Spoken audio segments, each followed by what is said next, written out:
Assalamualaikum warahmatullahi wabarakatuh. Baiklah, perkenalkan nama saya Dwianisa, NIM 1730210081. Menjawab 3 pertanyaan ujian tengah semester mata kuliah Pengolahan Taman Kanak-kanak oleh dosen pengampu Ibu Elsa Cintria MPD. Untuk pertanyaan pertama, menjelaskan konsep pengolahan kelas di Taman Kanak-kanak. Di sini Dwi akan menjawab pertanyaan tersebut. Pengolahan kelas, proses yang memberikan pengawasan pada semua hal terlibat dalam pelaksanaan kebijakan dan pencapaian tujuan. Pengolahan kelas merupakan suatu usaha sadar untuk mengatur kegiatan proses belajar. Belajar mengajar secara sistematis yang mengarah pada penyiapan sarana dan alat peraga, pengaturan ruang belajar, mewujudkan situasi atau kondisi proses belajar mengajar berjalan dengan baik dan tujuan kurikuler dapat tercapai. Yang kedua, jenis mode pembelajaran di Taman Kanak-kanak.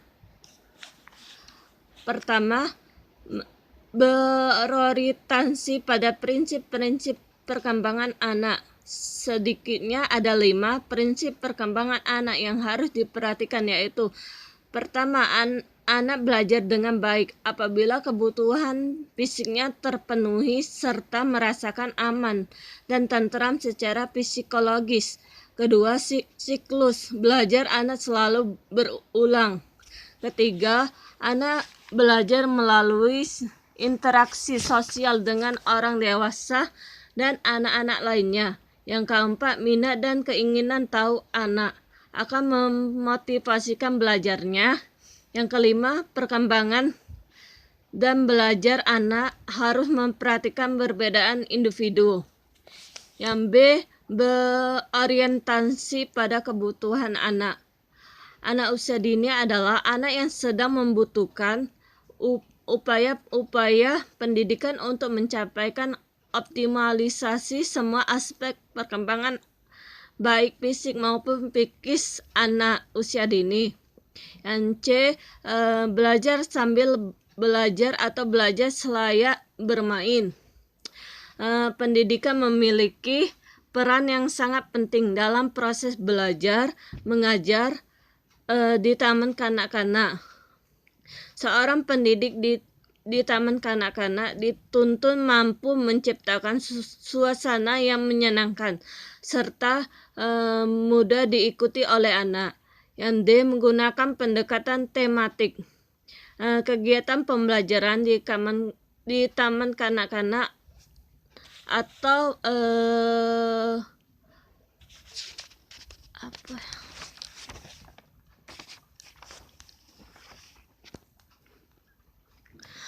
dirancang dengan menggunakan pendekatan tematik. Yang E, kreatif dan inovatif. Seorang pendidik bisa menciptakan proses pembelajaran yang kreatif dan inovatif melalui kegiatan-kegiatan yang menarik, membangkitkan rasa ingin tahu anak, motivasi anak untuk berpikir kritis dan menemukan hal-hal yang baru. Yang F, lingkungan kondusif. Lingkungan pembelajaran harus diciptakan sedemikian rupa sehingga menarik dan menyenangkan, dengan tetap memperhatikan keamanan serta kenyamanan sehingga dapat mendukung kegiatan belajar anak. Yang G, mengembangkan capaian hidup anak. Salah satu tujuan pembelajaran ialah mengembangkan capaian hidup anak. Yang ketiga, mode pembelajaran di Taman Kanak-kanak.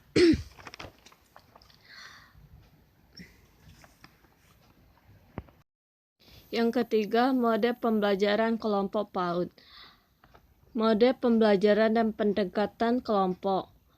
Pembelajaran berdasarkan kelompok dengan kegiatan pengamatan adalah pola pembelajaran di mana anak dibagi menjadi beberapa kelompok. Biasanya anak dibagi menjadi tiga kelompok dan masing-masing kelompok melakukan kegiatan yang berbeda-beda.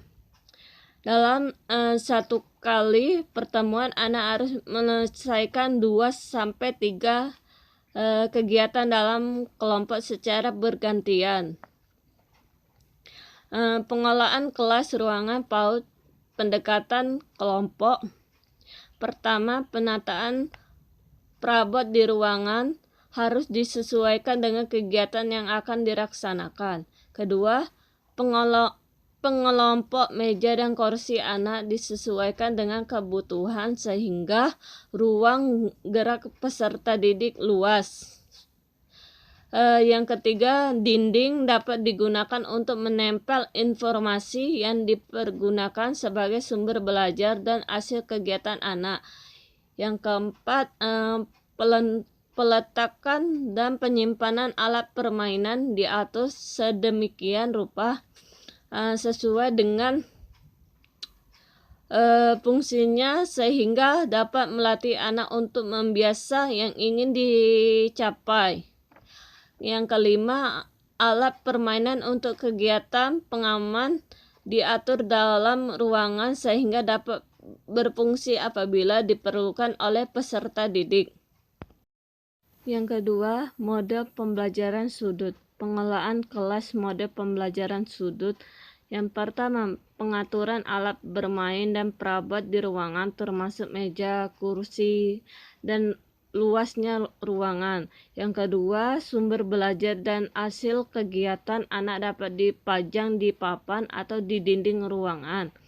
Yang ketiga, setelah digunakan untuk pembelajaran, alat bermain dirapikan dan disimpan sedemikian rupa sehingga dapat melatih anak untuk membiasa yang ingin dicapai.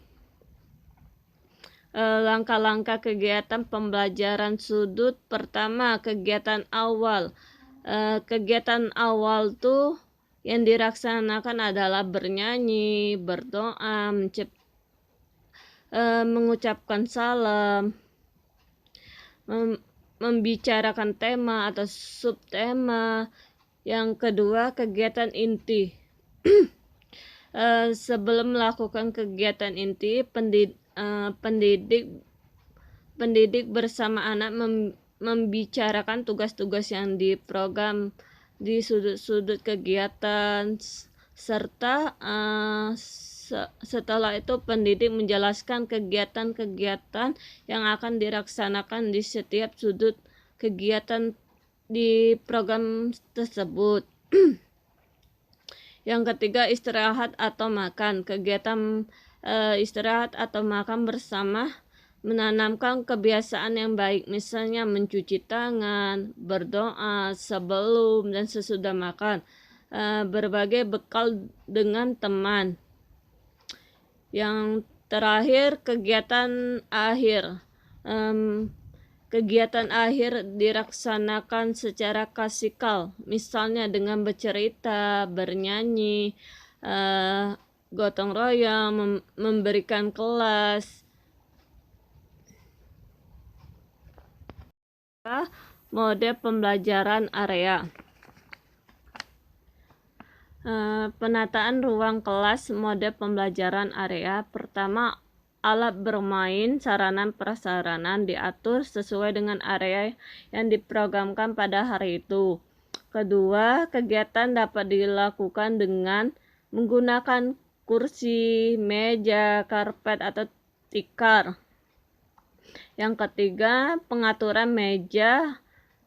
Pengaturan area memungkinkan pendidik dapat melakukan pengamatan sehingga dapat memberikan motivasi pembinaan dan penilaian. Yang keempat, pendidik memperhatikan perbedaan individu setiap peserta didik dapat saat mereka melakukan kegiatan area. Mode pembelajaran area pendidikan anak usia dini. Pertama, area drama. area membaca dan menulis. Ketiga, area sains. Keempat, area musik. Kelima, area balok. Keenam, area matematika atau penghitungan. Yang ketujuh, area seni atau motorik halus. Yang ke-8, area agama. Yang ke-9, area bahasa.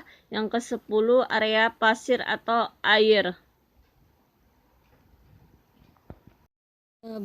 Baiklah, yang terakhir adalah mode pembelajaran sentra.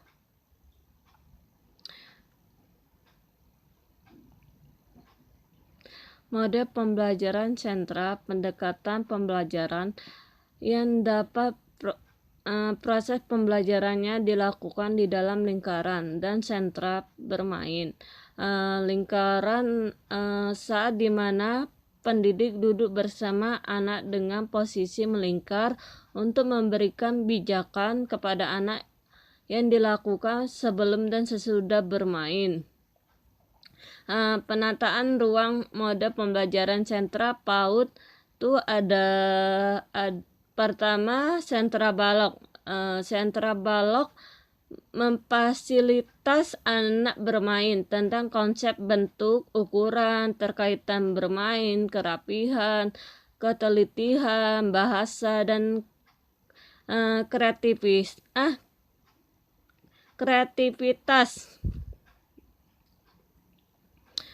Yang kedua, sentra main peran kecil. Main peran kecil tuh mengembangkan kemampuan berpikir abstrak, kemampuan berbahasa sosial emosional, menyambungkan pengetahuan yang sudah dimiliki dengan pengetahuan baru dengan menggunakan alat bermain peran berukuran kecil. Yang ketiga, sentra main peran besar. Sentra main peran besar mengembangkan kemampuan mengenali lingkungan sosial, mengembangkan kemampuan bahasa, kematangan sosial dengan menggunakan alat bermain berukuran besar sesuai dengan ukuran sebenarnya. Sentra IPTRAK. IPTRAK itu mengenalkan kehidupan beragama dengan keterampilan yang terkaitan dengan agama yang dianui anak. Sentra IPTRAK itu untuk satuan PAUD umum mengenalkan atribut berbagai agama, sikap menghormati agama. Yang kelima, sentra seni. Sentra seni dapat dibagi dalam seni musik, seni tari, seni kriya atau seni pahat. Yang keenam, sentra persiapan. Sentra persiapan lebih menekankan pengenalan keaksaraan awal pada anak. Menggunakan buku alat tulis dapat dilakukan di semua sentra, tetapi di sentra persiapan lebih diperkaya jenis kegiatan bermainnya. Yang tujuh, sentra bahan alam. Sentra bahan alam kental dengan pengetahuan sains, matematika, dan seni. Sentra bahan alam diisi dengan berbagai bahan main yang berasal dari alam seperti air, pasir, batu, daun. Yang keenam, sentra memasak. Sentra memasak kaya dengan pengalaman unik bagi anak mengenali berbagai bahan makanan, proses sains yang menyenangkan. Sentra memasak anak belajar konsep matematika, sains dan alam dan sosial, sehingga menunjang perkembangan kognitif, sosial, emosional, bahasa, motorik, dan juga seni serta nilai agama. Sekian, terima kasih. Wassalamualaikum warahmatullahi wabarakatuh.